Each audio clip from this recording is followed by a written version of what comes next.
आगे जी, today our topic is function of blood. हम इससे पहले फॉर्मेशन ऑफ ब्लड को डिस्कस कर चुके हैं। ठीक है, तो आज हम स्टार्ट करने लगे हैं फंक्शन ऑफ ब्लड के फंक्शंस क्या हैं। तो सबसे पहले हम थोड़ा सा ब्लड को दोबारा से देख लेते हैं कि ब्लड क्या है। और the heart pumps blood through a vast network of arteries and veins. ठीक है, सबसे पहली चीज़ आपको ये पता होनी चाहिए कि हमारे पास जो ब्लड है वो एक कंप्लीट सर्कुलेटरी सिस्टम के तौर पे काम करता है, और ये हमारे पास एक क्लोज्ड सिस्टम है। ठीक है, और जो कि हमारे पास आर्टरी वेन्स और हार्ट पे मुश्तमिल होता है। दूसरी चीज़ कि blood is a living fluid. कि ब्लड की जब बात की जाती है तो ये हमारे पास लिविंग फ्लूइड है, क्योंकि इसके अंदर हमारे पास डिफरेंट जो है सेल्स मौजूद होते हैं जो कि लिविंग होते हैं और अपना फंक्शन परफॉर्म कर रहे होते हैं। तो ब्लड का क्योंकि हमारे पास जो काम है वो सिर्फ और सिर्फ ये नहीं है कि वो जो है हमारे पास जो है मूवमेंट करता रहे in the arteries and veins, but मगर इसकी मूवमेंट के पीछे वजह ये है कि ये ट्रांसपोर्ट करता है ऑक्सीजन को और अदर एसेंशियल सब्सटेंस को थ्रू आउट द बॉडी। ठीक है, और हमेशा जो है साथ में अगर के आपको कोई इन्फेक्शन हो जाता है तो जितनी भी फाइट्स होती हैं आपकी और सिकनेस के दौरान, बीमारियों के दौरान, और उनके अगेंस्ट जितने भी हमारे पास डिफेंसेस होते हैं उन सारों को भी ब्लड ही डील कर रहा होता है। ठीक है, और इसके अलावा भी काफी इसके वाइटल फंक्शंस होते हैं। अब यहाँ पे 2 से 3 चीजें आपको पता होनी चाहिए कि हमें ब्लड की जरूरत क्यों है। तो ब्लड की जरूरत हमें इस वजह से है कि हमारे पास being a multicellular organism, अगर हमारे पास जो स्ट्रक्चर देखी जाए कि हमारे पास 2 तरह के ऑर्गेनिज्म होते हैं। एक होते हैं जी यूनिसेलुलर, ठीक है, दूसरे होते हैं जी हमारे पास मल्टी सेलुलर। ठीक है, तो हमारे पास जो मल्टी सेलुलर ऑर्गेनिज्म है तो उनकी हमारे पास हर सेल की एक्सटर्नल एनवायरनमेंट के साथ डायरेक्ट कांटेक्ट नहीं होता, और एक्सटर्नल एनवायरनमेंट के साथ डायरेक्ट कांटेक्ट ना होने की वजह से वो हमारे हमेशा जो है अपने वेस्ट मटेरियल खुद से एक्सक्रीट आउट नहीं कर सकते, अपने न्यूट्रिएंट्स खुद से हासिल नहीं कर सकते। तो हमारे पास इसी वजह से उनको किसी ऐसी चीज की जरूरत होती है जिसके थ्रू उन तक वो सारी न्यूट्रिएंट्स और फैसिलिटीज पहुंच सकें। तो हमारे पास ह्यूमन बॉडी के अंदर ब्लड एक ऐसी चीज है जो कि ये सारे न्यूट्रिएंट्स और हमारे पास फंक्शन परफॉर्म कर रही होती है। In vertebrates, the blood is composed of blood cells and blood plasma. 2 चीजों से मिलकर बना हुआ है। Because of the living cells suspended in the plasma, blood is considered as fluid connecting tissue, not a fluid.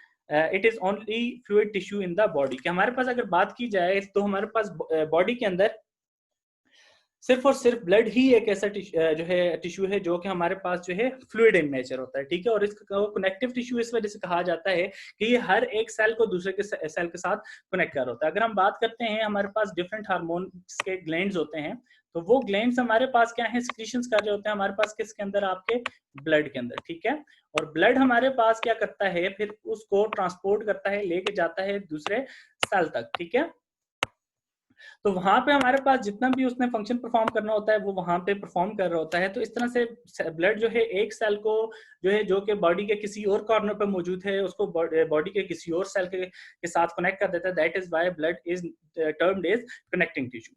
अगर हम बात करते हैं ब्लड की, तो हमारे पास ब्लड जो है 2 चीजों पर मुश्तमिल है, जैसे अभी मैंने बताया, एक प्लाज्मा है और दूसरे फॉर्म एलिमेंट्स जिनको हम सेल्स बोलते हैं, जिनकी हम फॉर्मेशन लास्ट टाइम पे देख चुके हैं।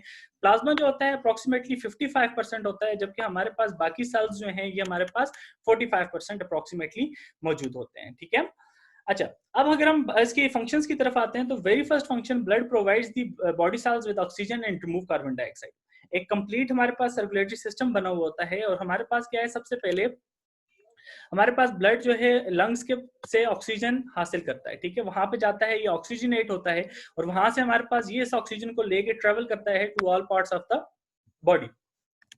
अब क्वेश्चन ये आना चाहिए कि हमारे पास बॉडी को ऑक्सीजन की रिक्वायरमेंट क्यों है। सबसे पहली चीज ये है कि हमारे पास हमारी सेल्स के अंदर हमारे पास मेटाबॉलिज्म का प्रोसेस हो रहा होता है, और वहां पे हमारे पास for the efficient production of ATPs आपके पास एरोबिक जो है हमारे पास मेटाबॉलिज्म को होना बहुत जरूरी होता है। और उसके लिए हमारे पास मेन रिक्वायरमेंट क्या है, आपके पास ऑक्सीजन है, क्योंकि ऑक्सीजन जो है आपके पास फाइनल इलेक्ट्रॉन एक्सेप्टर के तौर पर काम कर रही होती है in the electron transport chain.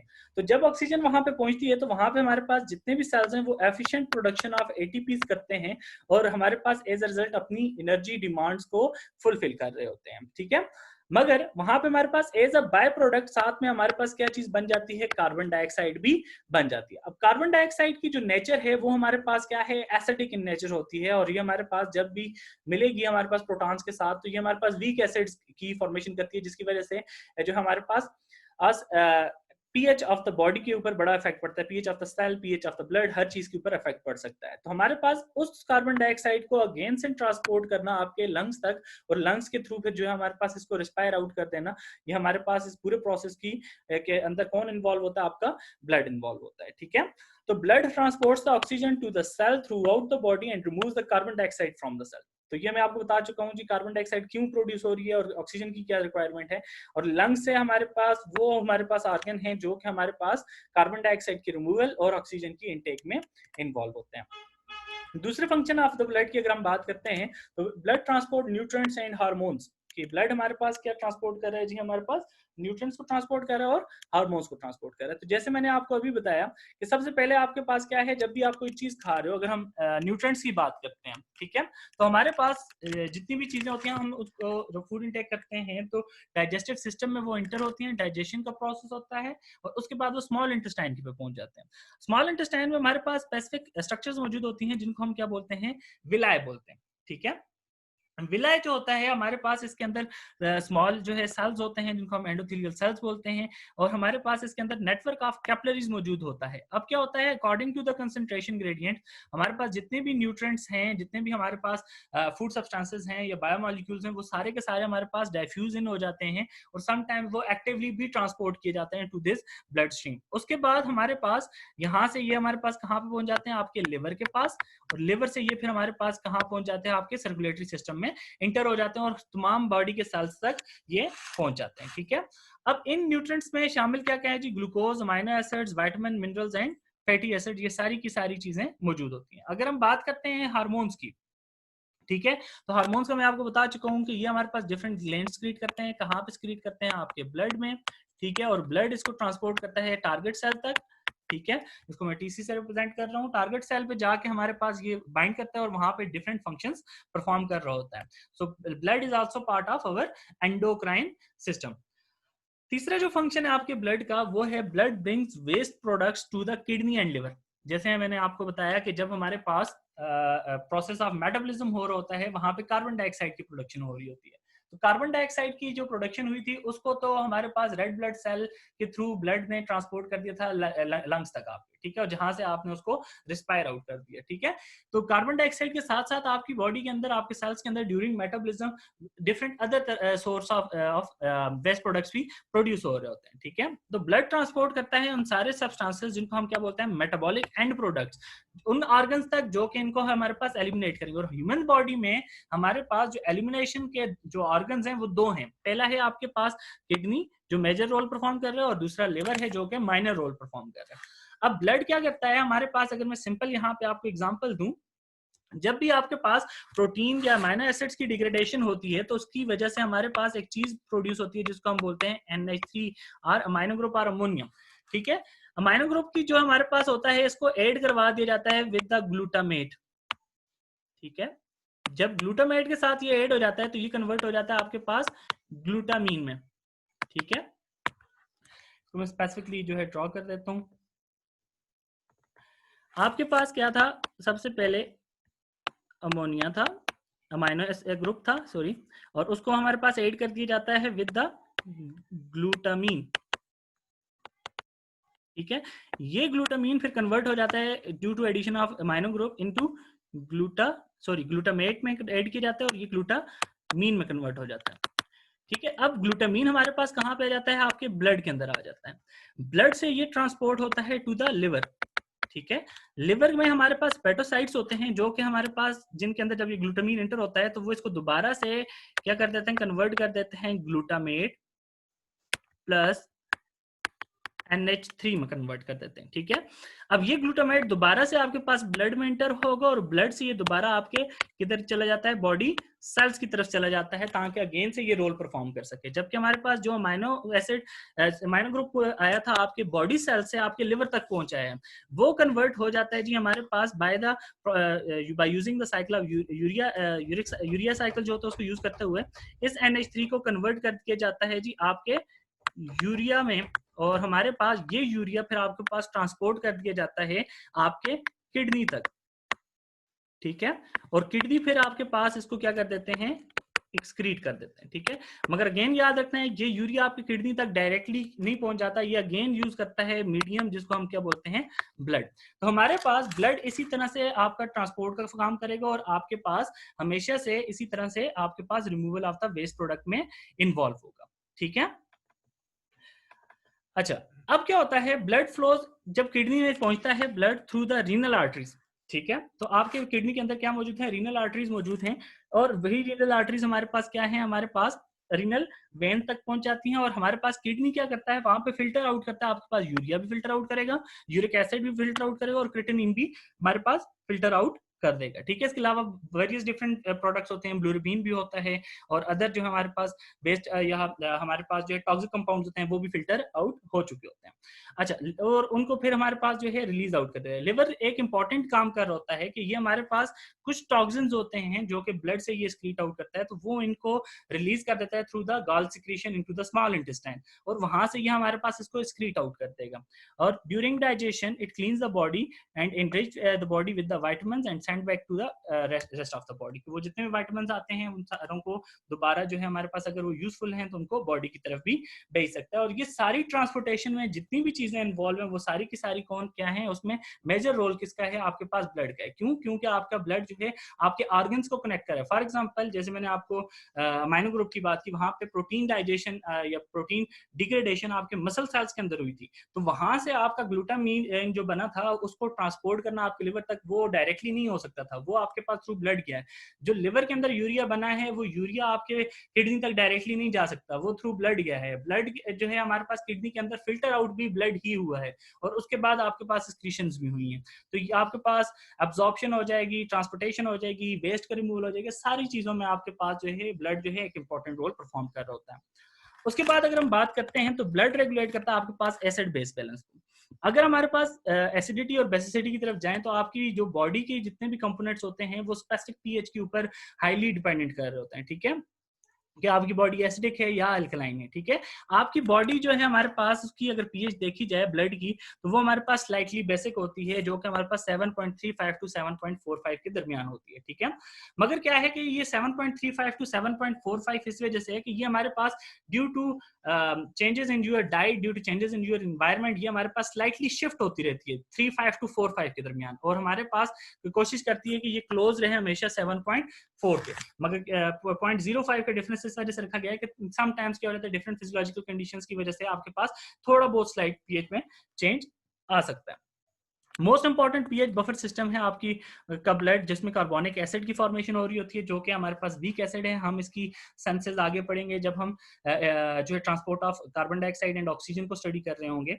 और हमारे पास बाइकार्बोनेट आयंस की प्रोडक्शन हो रही होती है, जो कि हमारे पास करस्पॉन्डिंग वीक बेस है। तो यहाँ पे वीक एसिड और वीक बेस की फॉर्मेशन की वजह से हमारे पास क्या है, पीएच ऑफ द ब्लड को हमारे पास बैलेंस किया जाता है। ब्लड ट्रांसपोर्ट करता है हार्मोन्स, जैसे कि हम पहले बढ़ चुके हैं जी कि हमारे पास ट्रांसपोर्ट ऑफ वेरियस हार्मोन्स में भी इन्वॉल्व है आपका ब्लड। अब क्या होता है कि आपके पास जब भी हमारे पास स्क्रीटरी ग्लैंड्स हैं या स्क्रीटरी सेल्स हैं, आपके भी एंडोक्राइन सिस्टम्स हैं, ये कोई भी हार्मोन बनाते हैं जो कि हमारे पास स्पेसिफिक फंक्शन ऐसे परफॉर्म करना होता है, तो वो हार्मोन आपके पास ब्लड स्ट्रीम्स में आता है। ब्लड स्ट्रीम से ये ट्रेवल करता हुआ अपने स्पेसिफिक रिसेप्टर ये टारगेट सेल तक पहुंचता है और वहां पे जाकर परफॉर्म करता है फंक्शन। मोस्ट इंपॉर्टेंटली यहाँ पे चीज जो है वो क्या है, रिसेप्टर है, जो कि हमारे पास सिर्फ और सिर्फ किसके ऊपर मौजूद होता है, टारगेट सेल के ऊपर मौजूद होता है, लाइक इंसुलिन। तो इंसुलिन सिर्फ और सिर्फ जो है हमारे पास उन सेल्स के ऊपर बाइंड करती है जिनके ऊपर इंसुलिन रिसेप्टर होता है, और उन सेल्स के ऊपर बाइंड नहीं करती जिनके ऊपर इंसुलिन रिसेप्टर नहीं होता, ठीक है। तो इस तरह से हमारे पास हार्मोनल जो हमारे पास क्रिएशन है, हार्मोनल रेगुलेशन है, उसमें भी ब्लड एक इंपॉर्टेंट रोल परफॉर्म कर रहा होता है। आपके व्हाइट ब्लड सेल्स जो हैं, जो कि प्रोटेक्शन ऑफ द बॉडी में इन्वॉल्व हैं, वो सारे के सारे किसमें मौजूद होते हैं, आपके ब्लड में। क्यों? क्योंकि इंपॉर्टेंट फंक्शन आपका ब्लड का ये कि ये पूरी बॉडी सेल्स को आपस में कनेक्ट करके रखता है, ठीक है। तो अब आपके जो पैथोजेंस होते हैं उनकी हमेशा यही कोशिश होती है कि वो इस मीडियम ऑफ कनेक्टिविटी को यूज करते हुए from one part of the body to another part of body move कर सकें। तो हमारे पास इस वजह से आपके व्हाइट ब्लड सेल्स ल्यूकोसाइट्स जो हैं वो डिजीज फाइटिंग कंपोनेंट्स जो हैं आपके कहाँ पे मौजूद होते हैं, आपके ब्लड के अंदर मौजूद होते हैं। अप्रोक्सीमेटली ओनली 1% होते हैं, मगर क्या है कि इनकी जो है अमाउंट जो है हमारे पास ड्यूरिंग इन्फेक्शंस और इन्फ्लेमेशंस वो इंक्रीज कर जाती है। जैसे कि हमने कल पिछले लेक्चर में स्टडी किया था कि आपके व्हाइट ब्लड सेल्स में हैं वो स्क्रीट करते हैं स्पेसिफिक CSFs, ठीक है। वो CSFs क्या करते हैं, हमारे पास इनहेंस करते हैं production of further white blood cells, और वो वाइट ब्लड सेल्स की वजह से हमारे पास क्या है, काउंट इनका 1% से एक्सीड भी कर सकता है। 5 टाइप्स हैं जो हम कल स्टडी कर चुके हैं, neutrophils, eosinophil, basophil, lymphocytes and monocytes. ठीक है। न्यूट्रोफिल्स होते हैं वो सबसे ज्यादा पाए जाते हैं, इसमें 60% टू 70% होते हैं। ठीक है। और blood has several roles in inflammation. Inflammation में इसका रोल क्या है जी? फॉर एग्जांपल आपके पास कहीं पे कोई एलर्जन आ गया, एलर्जी हो गई है, तो फौरी तौर पे आपके जो एसिनोफिल्स होते हैं, बेसोफिल्स होते हैं, न्यूट्रोफिल्स होते हैं, ये वहां पे पहुंच जाते हैं और वहां पे इन्फ्लेमेशन काज करते हैं। Inflammation basically antibody antigen reaction को कहा जाता है। ठीक है। व्हाइट ब्लड सेल्स क्या करते हैं, फौरी तौर पर डिस्ट्रॉय करते हैं माइक्रो ऑर्गेनिजम्स और कैंसर सेल्स। इसमें other type of the cells भी इन्वॉल्व होते हैं, जिसमें टी सेल्स हम बोल सकते हैं, बी सेल्स बोल सकते हैं। ठीक है। हमारे पास डिफरेंट अदर जो है type of cells, dendritic cells भी होते हैं, जो कि हमारे पास इस पूरे प्रोसेस में इन्वॉल्व होते हैं। Antibodies and other protein destroying pathogen substances, इन सारों को भी हमारे पास कौन प्रोड्यूस कर रहा है जी? के ये हमारे पास इनको व्हाइट ब्लड सेल्स ही प्रोड्यूस कर रहे हैं। जो आपके बी टाइप और टी टाइप लिम्फोसाइट्स होते हैं, वो आपकी एंटीबॉडीज को प्रोड्यूस कर रहे होते हैं। अब अगर हम यहाँ पे देखते हैं, फेगोसाइटोसिस का प्रोसेस है, ये एक व्हाइट ब्लड सेल जिसको हम मैक्रोफेज कहते हैं, उसकी एग्जांपल है कि बैक्टीरिया को सबसे पहले ये हमारे पास क्या करता है, सराउंड करता है, फिर उसको इनगल्फ करता है, और इनगल्फ करने के बाद उसको डाइजेस्ट करके डिस्ट्रॉय कर देता है। ठीक है। और इस तरह से हमारे पास ये फर्दर आगे प्रोसेस परफॉर्म कर रहा होता है। इसकी वेरियस टाइप्स हम पहले डिस्कस कर चुके हैं व्हाइट ब्लड सेल्स की। उसके बाद अगर हम बात करते हैं तो होम्योस्टेसिस में बहुत ही इंपॉर्टेंट रोल होता है आपके ब्लड का। ब्लड रेगुलेट करता है आपका बॉडी टेम्परेचर। कैसे रेगुलेट करता है? Blood absorbs and distributes heat through out the body. अब ये कैसे होता है? इसका होता कैसे है कि ये हमारे पास it helps to maintain the homeostasis through the release and the conservation of warmth.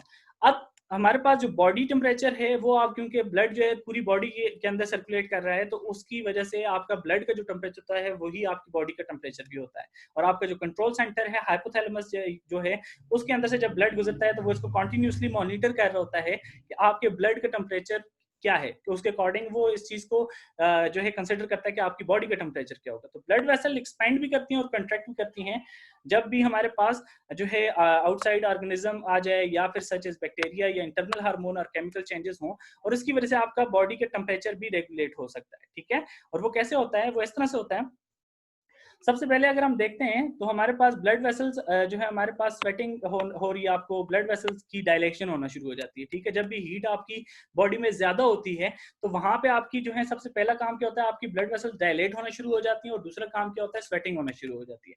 जब भी आपकी ब्लड वेसल्स डायलेट होती हैं तो आपकी वो ब्लड वेसल्स जो है नियर टू द सर्फेस आ जाती हैं। जब नियर टू द सर्फेस आती हैं तो हीट लॉस आपकी जो एनवायरमेंट के साथ है वो इंक्रीज हो जाती है, और बॉडी टेम्परेचर क्या होता है, एज अ रिजल्ट आपका डिक्रीज होना शुरू हो जाता है। उसकी वजह से आपकी जो है, हमारे पास ब्लड का टेम्परेचर जैसे ही डाउन होता है, आपका ब्रेन उसको सेंस करता है, और वो क्या करता है कि हमेशा जो है हमारे पास सिग्नल कर देता है कि अब हमारे जो है ब्लड टेम्परेचर कम होने शुरू हो गए।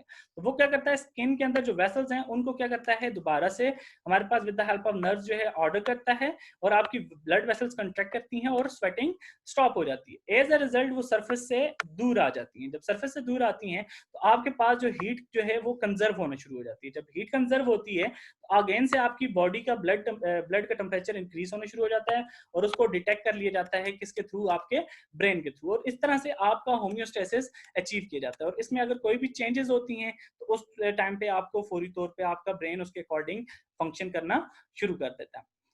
अब जो होम्योस्टेसिस है, तो ब्लड आपके पास जो होम्योस्टेसिस को रेगुलेट करता है दो तरीकों से। पहला होता है जी ऑस्मो रेगुलेशन, जिसमें आपका वाटर बैलेंस जो है वो उसको मेंटेन किया जाता है by transferring water and into and out of the tissues. अब यहाँ पे मोस्ट इंपॉर्टेंट चीज है ऑस्मो रेगुलेशन की। जब भी आपने देखा होगा तो इसमें इंपॉर्टेंट चीज है जो है, आपके पास स्वेटिंग आ जाती है और दूसरा थर्स्ट फील होना शुरू हो जाती है। जब भी आपके पास वाटर जो है एक्सेसिव हो जाता है आपकी बॉडी के अंदर, तो आपकी जो है बॉडी जो है दो तीन तरह से रिस्पॉन्ड करती है। सबसे पहली चीज क्या आती है कि आपके जो है ब्लड के जो है उससे वाटर की मूवमेंट होना शुरू हो जाती है इनटू द सेल्स। दूसरा क्या है, आपको स्वेटिंग होना शुरू हो जाती है। तीसरा आपको एक्सेसिव यूरिनेशन होना शुरू हो जाती है, ताकि आपके ब्लड के अंदर मौजूद वाटर को कम किए जा सके या नॉर्मल की तरफ लाया जा सके। और जब आपके पास वाटर कम हो जाता है तो आपके पास इन ही तीन प्रोसेसेस के ऑपोजिट काम शुरू हो जाता है। पहला जो होता है आपके पास की यूरिनेशन आपको स्टॉप हो जाती है, दूसरा आपको स्वेटिंग नहीं होती, और तीसरा जो है आपके पास जो है वाटर जो है वो from tissues to the blood enter होना शुरू हो जाता है। व्हेन अ ब्लड वेसल, दूसरा प्रोसेस क्या होता है, दूसरी तरह से होम्योस्टेसिस क्या होता है कि जब आपको क्या हो गया है, कोई भी ब्लड वेसल टीयर हो गई है, तो आपको कोई वुंड हो गया है, तो आपके प्लेटलेट्स और प्लाज्मा प्रोटीन जो हैं ये मिलकर काम करती हैं और ब्लड लॉस को स्टॉप करती हैं, क्योंकि ये भी होम्योस्टेसिस है।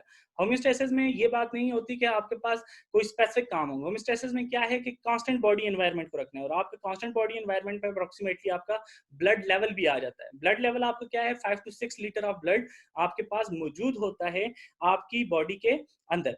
तो हमारे पास क्या होता है कि जब उसका लॉस होना शुरू होता है, तो प्लेटलेट्स और प्रोटीन जो हैं वो क्या करती हैं, जिनको हम बोलते हैं थ्रोम्बोसाइट्स, वो क्लम्प फॉर्मेशन करती हैं और प्लग इन करती हैं डैमेज्ड एरिया को।